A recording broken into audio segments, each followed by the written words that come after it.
এবং সাথে সাথে আপনারা জানেন ইলেকশন এসেছে, অনেকে প্রতিশ্রুতি দিচ্ছে। আমরা অলরেডি সমস্যা সমাধানের রাজনীতি শুরু করে দিয়েছি।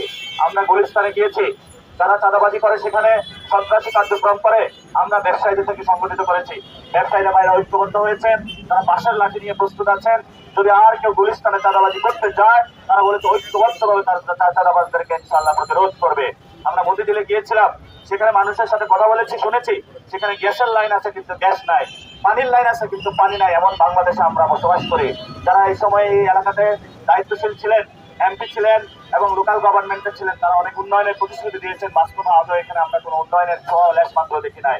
আমাদের এখানে অনেক মার্কেট রয়েছে, ব্যবসায়ীরা ব্যবসায়িক পরিস্থিতি মন্দা পরিস্থিতি রয়েছেন।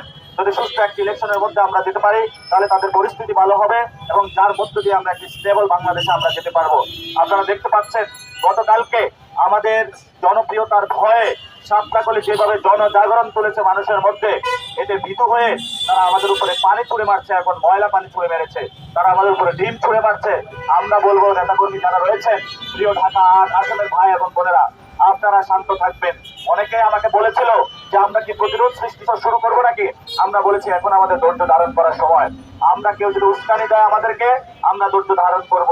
কেউ যদি আমাদেরকে পায়ে পা দিয়ে ঝগড়া বাঁধাতে চায়, আমরা বলেছি সেখানে আমরা ধৈর্য ধারণ করব।